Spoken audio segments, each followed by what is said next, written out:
Bonjour mes amis.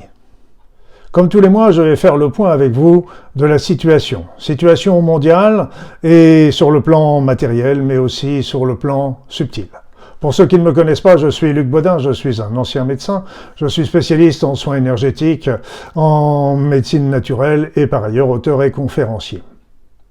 Alors sur le plan matériel, commençons par le négatif. Déjà, commençons également par le négatif du négatif, c'est notre situation intérieure. Donc vous savez comme moi que la dette nationale a atteint des sommets, mais j'ai été creuser un petit peu pour voir ce qu'il en était exactement, parce que beaucoup de chiffres nous sont lancés et je pense qu'il y a quoi être très inquiet. Je me rappelle en 2015, donc ça fait 9 ans. En 9 ans, la dette nationale était de 1900 milliards. 1900 milliards. Et on disait déjà à l'époque que c'était faramineux comme dette qu'on avait sur les épaules, et sans parler qu'une grande partie de l'impôt qui nous était prélevé tous les ans, eh bien, servait simplement à rembourser les intérêts de la dette. Pas la dette, les intérêts de la dette. Et puis, depuis 2015, ça a grimpé d'une manière redoutable. En 2017, c'est passé à 2200 milliards. 2200 milliards, c'est préoccupant déjà. 2200 milliards, c'est-à-dire qu'il y a 7 ans, c'est passé à 2200 milliards, c'est-à-dire que ça a passé la barre des 100% du PIB. C'est-à-dire que nous n'étions plus maîtres chez nous, quelque part, et que les créditeurs, ceux qui ont donné les grands argentiers, comme on dit pudiquement, sans nommer de nom, eh bien, ces grands argentiers sont capables de venir rechercher cette dette et ainsi influencer et imposer leurs lois. On a vu ça tout dernièrement avec l'Arabie Saoudite qui a réussi à menacer l'Europe, la France en particulier, de demander le remboursement de ce qu'elle avait prêté à la France au niveau de cette dette si elle ne changeait pas certaines de ses décisions. Donc voilà, ça c'est un petit début. Donc on était à 1200 milliards en 2017. Là, nous sommes passés en 2024. Tenez-vous bien, accrochez-vous à votre siège. On est passé à 3300 milliards. C'est-à-dire que ça a fait plus de 60% de plus de dettes en l'espace de 10 ans, de 9 ans même. De 9 ans. Donc le quoi qu'il en coûte commence à coûter très cher. Et donc, comme ils nous disent, il va falloir resserrer. Personne n'est responsable. Évidemment, comme d'habitude, tout le monde repasse la faute à l'autre, au gouvernement précédent ou au gouvernement successeur. Donc personne n'est coupable et tout le monde était responsable, si on reprend la formule habituelle qu'on a déjà entendue 1000 fois. Donc le problème, c'est qu'aujourd'hui, il va falloir se serrer les coudes, est-ce qu'il va falloir augmenter les taxes, les impôts, etc. Donc évidemment, pouvoir d'achat qui va baisser pour vous, pour moi, pour les retraités, pour aussi, ce qui est le plus grave encore, des personnes qui sont dans l'industrie. Les industries vont certainement avoir des grosses chutes, et donc si l'industrie fonctionne mal, évidemment, le PIB va baisser, etc., etc. Vous voyez tout ce qui en suit. Donc 3200 milliards, j'ai dit 3300 tout à l'heure, non, c'est 3200 milliards, excusez-moi, je rectifie. 3200 milliards, c'est une dette absolument faramineuse. Et ça veut dire quoi? Ça veut dire que la France va perdre une grande partie de son hégémonie, de son éclat, etc. Il va falloir tout simplement que nous acceptions que de revenir à un état normal. Nous allons redevenir un état de 70 millions d'habitants, 68 officiellement, plus au moins 2, 3, 4 millions en plus, eh bien, nous allons être un petit pays, 70 millions, qu'est-ce que c'est par rapport à 8 milliards d'habitants sur cette terre? Il va falloir accepter de perdre cet éclat, d'arrêter de donner des leçons aux autres et de commencer un peu plus à s'occuper de nous. Regardez un petit peu les problèmes qu'il peut y avoir avec les agriculteurs, et il y a de quoi de s'inquiéter au niveau des agriculteurs, et on retrouve ça dans tous les emplois qui menacent de faire grève aujourd'hui, et donc on est dans une situation qui est très explosive et on ne sait pas trop encore à quelle sauce on va être mangé. La seule chose qu'on sait, c'est que nous allons être mangés. Voilà, c'est déjà un point qui est un peu affligeant, mais c'est comme ça. Donc sur le plan intérieur, c'est très très volatile pour cette fin d'année, vous l'avez compris. Sur le plan international, ça l'est encore plus. Ça l'est encore plus parce que les élections américaines, avec la venue de Trump au pouvoir, apportent plein de grandes inconnues. Plein de grandes inconnues. Cet homme est capable du meilleur comme du pire. Il fait des choses qui sont à mon sens remarquable, et d'autres qui posent question, mais on n'est pas au courant de toute la situation. Lui est certainement mieux placé que nous pour le savoir. Quoi qu'il en soit, il va y avoir des changements. Tout ce qu'on sait que là encore, il va y avoir des grands changements dans la direction de ce pays qui est le principal pays économique mondial, peut-être talonné par la Chine, mais tout de même c'est toujours le premier pays au monde au niveau de l'économie. Et donc il y a des grands changements avec Elon Musk qui va grignoter.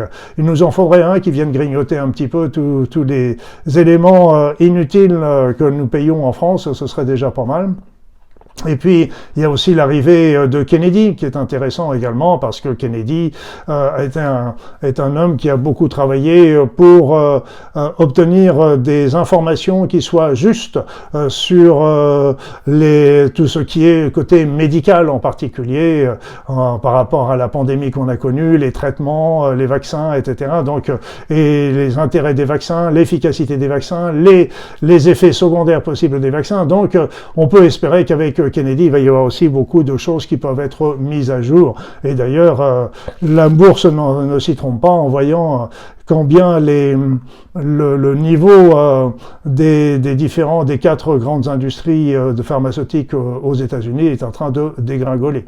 Donc il y a beaucoup d'éléments qui changent, et au point de vue international, eh bien on ne sait pas comment ça va pouvoir se passer avec la guerre en Ukraine, où on autorise maintenant des missiles à longue portée, on utilise des mines antipersonnelles, il y a encore des crédits qui arrivent pour l'Ukraine, la Russie qui gagne du terrain sur le plan militaire, mais qui est très fragile au niveau intérieur, au niveau de sa population.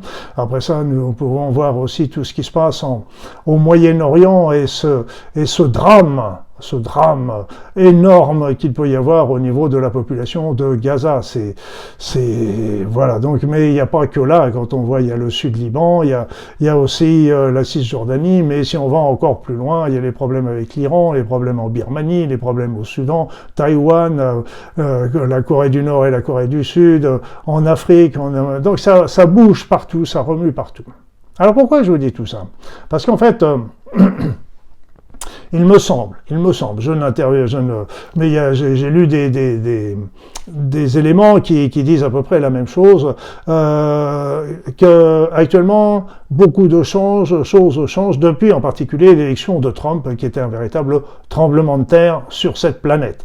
Et donc c'est l'arrivée de Trump va apporter beaucoup de changements, comme je vous l'ai dit. On sait qu'il va y avoir du changement, on ne sait pas encore tout ce qu'il a en tête, cet homme. Donc il y a des choses que je vous ai dit qui sont positives, d'autres qui sont, c'est un Américain qui travaille aussi pour les Américains, et il ne faut pas l'oublier non plus. Donc ces éléments font que Trump devrait arriver au pouvoir le 20 janvier, c'est-à-dire dans 2 mois maintenant. Et là, je pense que une des périodes les plus délicates qu'on va avoir, c'est cette période de 2 mois, où justement, c'est là que Biden a lâché 6 milliards à l'Ukraine, c'est là qu'il a autorisé les missiles longue portée, c'est là qu'il a autorisé les mines antipersonnelles, etc. Donc, c'est comme si il y avait on poussait maximum les choses à l'extrême, parce que l'arrivée de Trump risque de beaucoup changer la donne, et ceux qui ont le pouvoir actuellement ne l'auront plus forcément aussi facilement après, parce que rappelez-vous, Trump est président des États-Unis, mais aussi il a la majorité aussi bien dans les 2 chambres de représentatives des États-Unis, donc il a une majorité absolue partout, donc il est libre de ses mouvements, et donc c'est assez impressionnant. Donc ces 2 mois qui viennent, pour moi, autant au point de vue intérieur, avec les lois qui vont passer sur les impôts, sur les taxes, taxes qui sont toujours inventées, des nouvelles taxes qui vont toucher ceci, cela, diminuer les intérêts ou les avantages fiscaux qu'il peut y avoir dans ceci ou cela, etc., etc. Donc tout ça va amener des mouvements, et il y en a déjà avec le Mercosur, etc. Donc, et les 2 mois qui viennent risquent d'être mouvementés sur le plan français à cause de tout ça, mais aussi sur le plan international, parce que beaucoup de choses, beaucoup poussent à la roue pour mettre de l'huile sur le feu, aussi bien en Ukraine qu'au Moyen-Orient, avant l'arrivée de Trump qui va faire ça. Donc pour moi, c'est une période très délicate. Je ne dis pas que 2025 sera facile après, hein, c'est pas du tout ce que je veux dire. Mais ça n'empêche que il va falloir commencer pour nous à rembourser la dette, et cette dette, on n'a pas fini de la rembourser, parce que certainement nos enfants et nos petits-enfants vont encore avoir à rembourser les dettes que nous avons faites. Donc c'est quand même un comble, à mon sens, c'est un beau cadeau qu'on leur fait à ces pauvres, à ces générations suivantes. Alors le vent souffle fort, aussi bien au niveau intérieur qu'au niveau extérieur. Mais ce qu'il faut comprendre pour moi, là encore, c'est moi qui le pense, mais je pense que sincèrement, déjà nos actions, nos bonnes pensées, notre amour, nos prières, etc., ont pu déjà faire en sorte que les choses, certes, avancent dans le mauvais sens, semblerait-il, mais malgré tout, ça pourrait être pire, comme on dit, ça pourrait être pire. Peut-être que je crains le pire qui peut arriver dans les 2 mois qui viennent, mais ça pourrait être pire, ça aurait pu déjà péter, éclater, voir des grosses choses, etc. Ça ne l'a pas fait. Et ça l'a fait un peu, on l'a vu malheureusement en Nouvelle-Calédonie, où visiblement c'est un pays français, et pourtant on a l'impression de le laisser complètement tomber. On a vu ça aussi un peu à la Martinique, etc. Donc on s'aperçoit que des choses éclatent un peu partout, sans parler de la délinquance moi je suis affolé aussi par le nombre de crimes qu'il peut y avoir un peu partout en France, avec des attaques au couteau, etc. Bref, c'est une époque très, très particulière que nous vivons, mais je vous le dis et je vous le répète, je pense sincèrement que les pensées que nous avons émises, l'amour que nous développons, les prières que nous pouvons faire ont été très bénéfiques, en ce sens qu'elles ont pu ralentir, voire freiner, voire empêcher certaines actions. Pour moi, c'est une évidence, elles n'ont pas été lettres mortes. Ça, c'est clair. Alors ça, c'est sur le plan négatif dans le monde matériel, dans le monde manifesté, comme le disaient les aborigènes, dans le monde de l'illusion, quelque part, que nous créons aussi avec nos pensées. Et c'est pour ça qu'il est important que nous fassions tous attention à nos pensées. Donc ne pas nous mettre justement dans la peur de tout ce qui nous est présenté, dans tout ce que je viens de vous dire. C'est pas facile à faire, de rester, mais de prendre un petit peu, non pas de recul, mais parce que là aussi ce serait, pas de s'élever, je dirais, mais prendre un peu de recul par rapport à tout ça, pour appréhender la situation d'une manière un petit peu plus globale, et avec beaucoup plus de compréhension, de compassion, etc. Parce que, visiblement, si tout ce que nous vivons, ce sont le fruit de nos pensées collectives, et donc à nous d'influencer ces pensées collectives dans une direction qui est favorable. C'est toujours possible, rien n'est impossible, malgré que l'indice de l'amour de l'humanité continue de baisser. Il est passé en dessous des barres des 600, il est passé à 580%. Donc ça continue de baisser, ce qui est logique compte tenu de ce que nous vivons actuellement, mais ça n'empêche que c'est pas le mieux qui pouvait nous arriver, on l'a bien compris. Alors donc il est important que chacun travaille sur soi, sur ses pensées, pour élever son être malgré toutes les situations qu'on peut vivre personnellement et collectivement, monter notre niveau vibratoire, monter nos pensées, développer une tolérance, une compréhension, un partage, etc. Donc vous m'avez compris, tout ça, ça va vous aider à regarder la situation déjà d'une manière plus, j'allais dire positive, on n'en est pas encore là, mais d'une manière un peu plus sereine. C'est aussi bon pour votre santé, parce que ça vous sort du stress, de l'angoisse, qui sont des fléaux pour votre corps et votre esprit.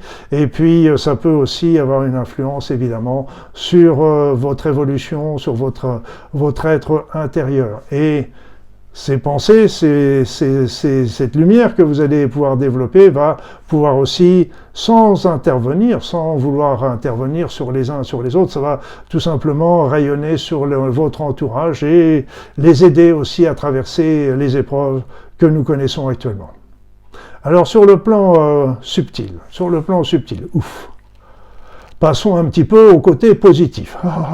Il est temps, Luc Baudin, ça fait 14 minutes que tu parles, c'est pas très positif, eh bien, voyons un peu le côté positif. Allez, voyons le côté positif, déjà, le taux vibratoire de la Terre continue d'augmenter. D'augmenter en fréquence, donc de plus en plus élevé, et d'augmenter en puissance. Donc il est passé aux alentours de 3 820 000 unités bovines. Toujours de plus en plus énorme, un taux qui n'avait jamais été atteint jusqu'à présent. Mais qu'est-ce qui se passe? Pourquoi ça monte d'un côté? Pourquoi autant de haine et d'agressivité et de guerre et de choses comme ça de l'autre? Vous savez bien qu'on est dans un monde duel, donc ce qui monte d'un côté a tendance à baisser de l'autre, mais aussi, il faut savoir que dans le monde subtil, d'après ce que j'ai vu, vous savez, là encore, ils me disent pas tout. Ils ne me disent pas tout. Ils sont cachetiers dans le monde subtil. Mais d'après ce que j'en ai vu, le nettoyage a continué de se faire sur le plan subtil, sur les différentes dimensions qui entourent la Terre et qui agissaient sur la Terre. Il y avait beaucoup d'éléments sombres dans ces dimensions qui agissaient sur la Terre. Donc ces différentes dimensions sont vraiment en train d'être nettoyés, et ces éléments négatifs qui agissaient sur la Terre associés avec certains groupes humains, justement ont disparu, soit sont retournés dans la lumière. Oui, sont retournés dans la lumière, je le dis bien, parce que c'étaient des êtres de lumière au départ. Certains ont été reformatés parce qu'ils étaient partis trop loin dans la négativité, mais ils ne sont pas morts. Ils vont recommencer leur vie et repartir sur de nouvelles bases. Et puis, il y en a d'autres qui sont venus se réfugier sur la Terre. Mais sur la Terre, comme je vous l'avais dit précédemment, c'est pour ça qu'il y a tellement de zones sombres, tellement de guerres, etc. Mais là aussi, sur la Terre, il y a beaucoup de choses qui commencent à diminuer. Ça fait peau de chagrin, je dirais, leur territoire, leur action, leur puissance fait peau de chagrin. Mais il faut bien comprendre ils ont été pendant très longtemps au poste de commande de différentes choses, au niveau économique, au niveau boursier, au niveau médiatique, au niveau militaire, etc. Donc ils tiennent toujours ces rênes pour le moment, et c'est ça qui fait que la situation actuellement est dangereuse. Mais peu à peu, ils perdent de leur puissance et de leur terrain. Mais, comme je le dis souvent, c'est toujours comme des chiens qui sont aux abois, et ils sont en train de tenter toujours un petit peu le tout pour le tout, à mon sens, pour essayer de renverser la vapeur. Donc c'est une possibilité, parce que eux, ce qui les intéresse, c'est d'empêcher l'humanité de se développer, d'empêcher l'humanité d'évoluer, de monter vers un niveau vibratoire supérieur, une ouverture de conscience, une ouverture de cœur, pour recréer un nouveau reset où il serait de nouveau, où l'humanité repartirait sur des bases anciennes, où éventuellement la société actuelle serait plus ou moins détruite pour revenir sur une civilisation plus limitée en population et beaucoup moins développée, donc plus facile à contrôler. Voilà. Donc c'est un petit peu ça ce qu'ils essayent de réaliser pour nous. Mais rappelez-vous, nous sommes des êtres de lumière, nous sommes des êtres puissants, nous sommes des êtres qui avons notre libre arbitre. Ne laissons pas le libre arbitre aux autres. Prenons notre libre arbitre en main et décidons de ce que nous voulons pour nous, et projetons aussi des images positives de ce que nous voulons plus tard. Et là, progressivement, nous allons pouvoir intervenir, aider ces forces positives qui agissent doucement. Pourquoi elles agissent doucement? Parce que, je vous l'ai déjà expliqué, le risque numéro 1, c'est que, comme s'ils sont vraiment trop acculés, qu'ils appuient pas sur des boutons type bombe atomique, etc. Vous voyez ce que je veux dire? Donc on essaye il faut absolument les neutraliser sans qu'ils puissent détruire la planète ou l'humanité. Donc c'est pas un petit challenge par rapport à ça, mais nous pouvons influencer, on peut aussi les influencer influencer ces êtres, parce que ça s'est déjà fait, et comme je vous ai dit, il y a beaucoup d'êtres obscurs qui sont partis et qui ont rejoint la lumière, se voyant perdus, certes, mais non, mais malgré tout, ils ont rejoint la lumière d'une manière volontaire, et ils ont repris un état de conscience et un état d'ouverture de cœur pour certains. D'autres, comme je vous le disais, ont dû être reformatés, repartir. Ils sont pas morts. On les relance un petit peu au début de leurs différentes réincarnations pour leur redonner une nouvelle chance d'évolution favorable dans leur vie. Donc c'est plutôt aussi un grand cadeau qu'on leur fait, même si c'est pas quelque chose qui est toujours très souhaité par ces êtres, mais c'est quand même quelque chose d'important. Ils sont toujours là, ils peuvent toujours évoluer vers la lumière s'ils le veulent avec ces nouvelles incarnations. Voilà mes amis, donc tout ça pour vous dire que nous avons la situation converge.